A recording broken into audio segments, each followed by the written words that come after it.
Muy buenos días, tengan todos ustedes amigos que nos acompañan en este su programa Haciendo Historia en tu Comunidad, que se transmite cada viernes a las 11 de la mañana y se repite todos los miércoles, también a las 11.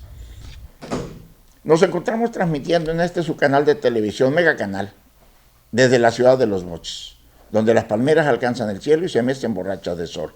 También es la puerta de entrada al Cañón del Cobre de la Sierra de Chihuahua y la ciudad más progresista del noroeste de la República Mexicana. Es uno de los graneros de México y solo quedan los últimos vestigios materiales de los colonos que se ha ido borrando con el tiempo. Pero permanece esta dinámica ciudad de los Mochis que perpetúa al hombre de aquellas tierras donde los norteamericanos sembraron la semilla de este magnífico fruto que hoy estamos presenciando. Esta es nuestra hermosa ciudad de los Mochis. Un saludo a todos mis amigos de los municipios de Ahome, El Fuerte, Choix, Guasave, Sinaloa, Angostura, Salvador Alvarado y Mocorito, que no ven por este medio, pero también a usted que está al pendiente de mis programas. Muchísimas gracias por estar conmigo. Hoy tenemos el tema cuarta parte de un viaje a Badiraguato. Después de escuchar a los ponentes, le dio la palabra a los oyentes. Y el primero que participó fue don Juan Ramón Manjarres y Carlos Grande Rodríguez.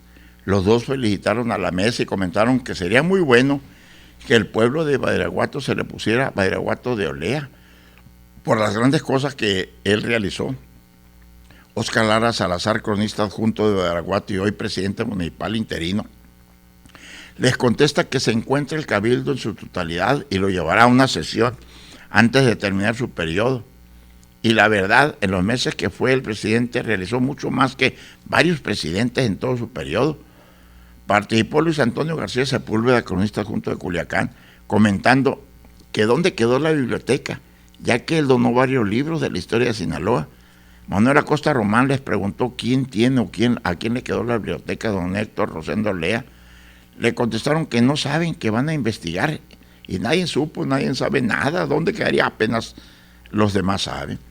Cronistas que asistimos a Badiraguato, de Choix, profesor Ángel Sergio Villalba Tondo, cronista de Choix, profesor J. Benito Guerra Prado, cronista de Charay, El Fuerte, su servidor, profesor Ernesto Gatica Moreno, cronista de Ahome, José Carlos Rodríguez Laura, cronista de Sinaloa de Leiva, Joaquín Insunza Montoya, cronista oficial de Angostura, José Luis Castro Juárez, cronista de Angostura también, José de Jesús Caro Medina, cronista oficial de Badiraguato, Oscar Lara Salazar, cronista de Badiraguato, Francisco Padilla Beltrán, cronista oficial de Culiacán, Carlos Bel Castro Insunza, cronista de Osobiejo, Nicandro Raimundo Favela Bañuelos, cronista de Río San Lorenzo, Nicolás Viales Soto, cronista adjunto de Culiacán, Jaime Alberto Félix Picos, cronista adjunto de Culiacán, Luis Antonio García Sepúlveda, cronista de Culiacán, Jaime Peraza Gutiérrez, cronista también de Culiacán, Óscar Cuen Mariscal, cronista de Culiacán, Jesús Ramón Valenzuela Casas, cronista de Culiacán, José Guadalupe Medrano Corrales, cronista de Culiacán, Teodoso Navidad Salazar, Gilberto López Alanís, los dos los conocí como cronistas estatales y nacionales, hoy también forman parte del Seminario de Cultura Mexicana, Corresponsalía Culiacán, Sergio Carga Costa, historiador de Culiacán, Ricardo Santos Aldana, el cronista adjunto de Cozalá, y Ricardo Brito Osuna, cronista oficial de Concordia, quien va llegando apenas a la crónica.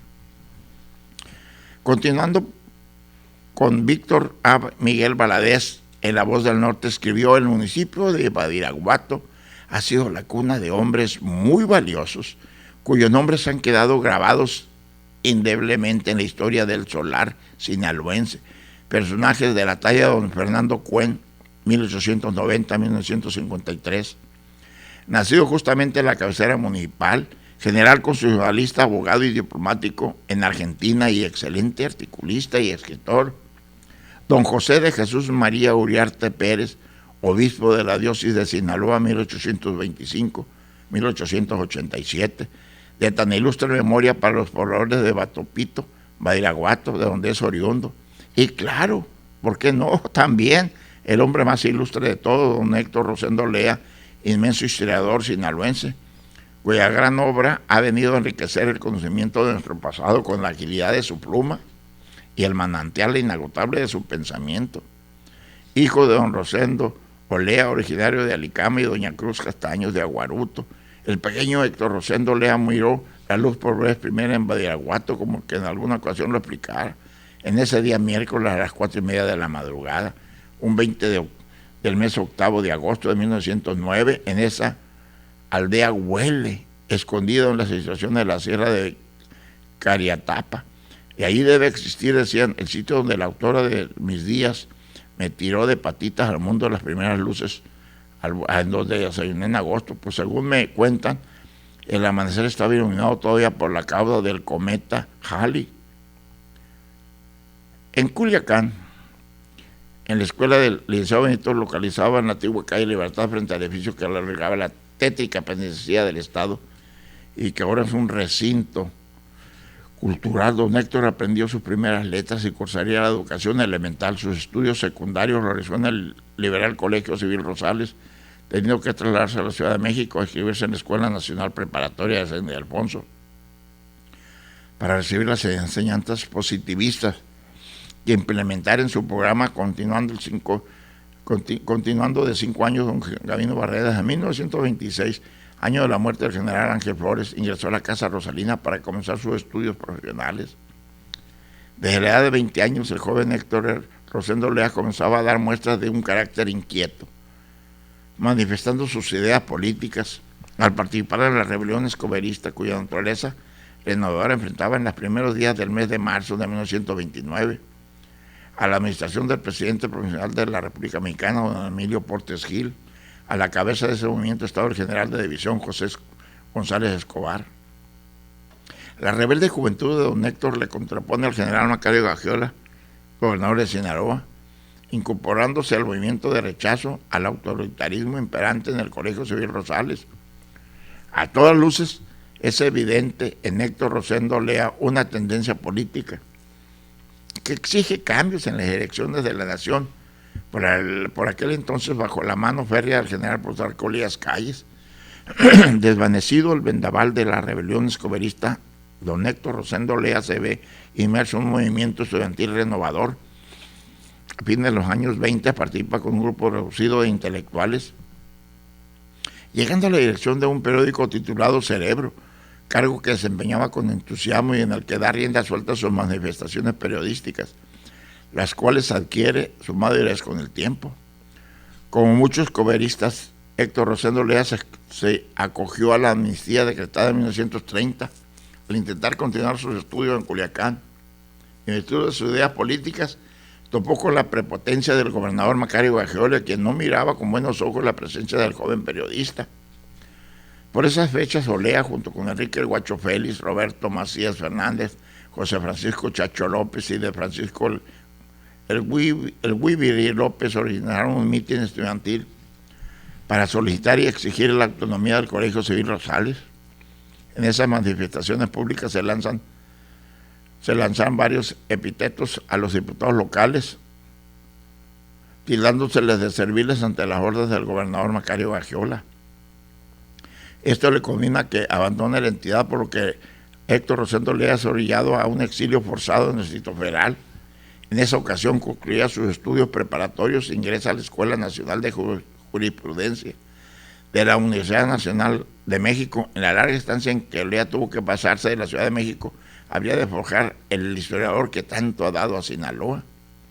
Don Héctor Rosendo Lea forma parte indudable de una gran pleyada de literales e historiadores que enfrascan en una paciente labor que han hecho posible el conocimiento del pasado de nuestra entidad, teniendo como impulsores a Joy Andrade, Ramón Ponce de León, José G. Heredia. Don Héctor ha continuado y ha contribuido a la par de innegables excronistas de la ciudad de Culiacán, don Antonio Nakayama, aquella tarde que se impusieron en el signo fundador del Liceo Rosales, don Eustaquio Buelna, de cuyas obras partieron los estudios de los no menos ilustres Manuel Bonilla, Manuel Estrada Rocío y el estadista de renombre internacional Genaro Estrada, José Ferrer, Francisco Javier Gagiola, José Cayetano Valadez y muchos historiadores más que cultivaron el conocimiento que explica la historia de Sinaloa. Después de las experiencias obtenidas al realizar sus primeros pininos como periodista en el mencionado Cerebro, el licenciado Lea entró en los terrenos del ensayo biográfico histórico. En ese género publicó en Puebla en el año de 1938, la biografía del emérito fundador del Instituto Politécnico Nacional, el sinaloense don Juan de Dios Batis, en el sexenio del general Lázaro Cárdenas. Para 1943 publicó un folleto cuyos contenidos de 68 páginas trata de la historia de la primera imprenta en la provincia de Sonora y Sinaloa. 3 años después, en el 46, apareció publicado su trabajo Infidencias del Fray Bernardo del Espíritu Santo, impreso por los Talleres Gráficos de la Nación, y que versa sobre algunos detalles personales del que fuera quinto obispo de Sonora y Sinaloa en 1817.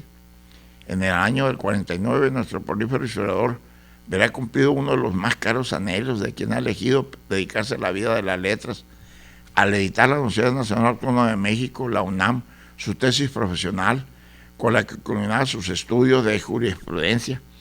Este trabajo se tituló Las verdades fuentes históricas del derecho constitucional mexicano, y en ello proporcionaba información muy adecuada para explicar las aportaciones que las provincias hacen a la cultura jurídica, especialmente en lo que nos refiere a la entidad sinaloense. En el año de 1949, nuestro prolífero historiador verá cumplido uno de los más caros anhelos de quien ha elegido dedicarse a la vida de las letras, al editar la Universidad Nacional Autónoma de México, la UNAM, su tesis profesional, con la que culminó sus estudios de jurisprudencia. Este trabajo se tituló Las verdaderas fuentes históricas del derecho constitucional mexicano, y en ella proporcionaron la información muy adecuada para explicar las aportaciones que las provincias hacen a la cultura jurídica, especialmente en la que se refiere a la entidad sinaloense. Perfilándose ya como un escritor de renombre, nuestro inquieto badiraguatense incursionó en una suerte de biografía novelada y picaresca en 1951, bajo las auspicias del general Pablo E. Macías Valenzuela, ya que para entonces gobernador constitucional del estado de Sinaloa. Fue publicada una obra de ese corte picaresco, Andanzas del Marqués de San Basilio, donde relata con exquisito sabor las aventuras y delirios de un simpático personaje que, habiendo nacido en Culiacán, resultó diciendo que era marqués. Se trataba de la vida de Jorge Carmona, cuyo progenitor había sido un filibustero chileno de nombre Manuel Carmona, apodado Caramocha. Este Jorge Carmona vendría con las huestes del comandante de la fragata Lucifer, es decir, Gaciel, en su expedición punitiva sobre suelos sinaloenses. Habiendo intentado tomar Culiacán, los invasores franceses que descendieron de sus embarcaciones en el puerto de Altata, y guiados al parecer por este Carmona, fueron finalmente derrotados en la ya muy famosa batalla de San Pedro, en las cercanías de la capital sinaloense, en aquel glorioso 22 de diciembre de 1864, en que las fuerzas francesas habían desbaratado por los patriotas mexicanos. En fin, Héctor Rosendo Lea recrea con un sabroso colorido las marrullerías y las charlaterías de un embaucador que llegó a enredarse con una viuda rica, a quien parece hizo un marqués de San Basilio, y al comprar a otra viuda el título nobiliario de su difunto esposo por la cantidad de 50,000 francos, ostentando desde entonces el blasón de la nobleza italiana de los Basadonos y Arduzi, descendientes de las líneas de los Borgia y los Medicis. Después de haber convivido en la distinguida círculo de la aristocracia europea, este hábil catador de finos vinos y esgrimista de buenos modales viene terminando sus días entre la modorra de Culiacán de la última mitad del siglo XIX. En ese mismo año de 1955, don Héctor publica Olea y explica la naturaleza de su temática como historiador, al participar como ponente junto con José Heredia en el primer Congreso Nacional Pedagógico, exponiendo su trabajo Historia de la Educación en Sinaloa. En el ámbito de los simposios, Héctor Rosendo Lea comienza a desplegar una creatividad insuitada en 1955 y terminó como ponente en la 11ª sesión del Congreso Mexicano de Historia, que tuvo como sede la Universidad de Sinaloa. Como resultado de este evento cultural en 1960, fueron publicados los trabajos ahí presentados, destacando 2 ponencias que evidenciaban la madurez intelectual del escritor badiraguatense. Ellos son instituciones políticas, jurídicas en Sinaloa y gobernantes del estado de Sinaloa. Aparecieron en una obra del conjunto con el título de Estudios Históricos de Sinaloa, bajo la dirección de don Antonio Pompa y Pompa. Escritor infatigable, no ceja en sus empeños en esa tarea de legar a la posibilidad de sus investigaciones en torno a personajes y a procesos que forman parte de la historia regional. Así, en 1960, daría a conocer un artículo titulado Los obispos españoles del noroeste frente a la independencia nacional, el cual fue publicado en la revista Noroeste, que se editaba bajo la dirección de don Alejandro Hernández Tiller. En la misma línea, en 1963 salía a la luz pública El Payo del Rosario, escritor liberal del siglo XIX, obra editada por la imprenta Aranda de la Ciudad de México. Y en ese mismo año de 1963, en edición homenaje, la Universidad Autónoma de Sinaloa publicaría su ensayo La Universidad de Sinaloa y su historia. En el cuento aniversario de la fundación de la institución, en 1964 fueron publicados sus estudios historiográficos de la Revolución en Sinaloa, 1910-1917, por el patronato del Instituto Nacional de Estudios Historiográficos de la Revolución. Y al finalizar la década de los 60, don Héctor Rosendo Lea consolida su prestigio de historiador con una prosa ágil y lúcida. Desarrolla un estilo muy propio que le da reconocimiento nacional. En 1969, dentro de la serie Testimonios de Atlacomulco, el gobierno del Estado de México publicó una panfletografía del Payo del Rosario, en la que nuestro prodigioso badiraguatense demuestra su predilección por Pablo de Villavicencio, a través de una resabia biografía de este liberal decimoniaco. La obra profunda de don Héctor Rosendo Lea adquiere matices de dramatismo al incursionar en temas muy escabrosos de la historia nacional. En el año de 1971, la editorial Costa Amic da a conocer la tragedia del Huitzalc, en la cual don Héctor promovió la vida y muerte del general Francisco Serrano, quien fuera secretario de Guerra y Marina. Un año después publicó las Memorias del Marqués de San Basilio, en 1972. Ese género biográfico sigue siendo cultivado por don Héctor, descubriendo un filón en esa temática, con la publicación de Mi Sueño, Rescate del Olvido y la obra del general Salvador Alvarado, prorrogando este texto que se había encontrado en un periódico de Yucatán y que fue editado bajo la responsabilidad de la Comisión Nacional de Editorial del Partido Revolucionario Institucional, el PRI. En 1976 en ella se plantea el programa revolucionario del general Salvador Alvarado. Con el ensayo Historia de la Fundación del Colegio Rosales participó en los terceros Juegos Florales Nacionales de Guasave, realizados en 1977, resultando galardonado con el primer lugar en el género de prosa. Incursionó en obras de tipo científico. Don Héctor Reolea produce su Ecología Descriptiva de Sinaloa, siguiendo los pasos que marca el licenciado Eustaquio Buelna. La publicación corrió a cargo de la Sociedad Mexicana de Geografía y Estadísticas y apareció en su boletín de 1977. Esta obra de Olea fue leída en muchos países de Europa, especialmente en las sociedades e instituciones científicas de aquellos tiempos. Don Héctor Olea resultó legítimamente aplicable el viejo adagio que reza: por su obra lo conoceráis, y vaya que sí ha sido bastante generoso su producción historiográfica, biográfica y literaria, sin dejar a un lado ningún aspecto prosaico, prosiástico o imponiéndose su sello particular de su forma de escribir y de hablar. Las obras de don Héctor son muy variadas y amenas, constituyendo una invitación a su lectura. Los personajes históricos son aderezados con un género biográfico, con una riqueza de colorido que no tiene límite.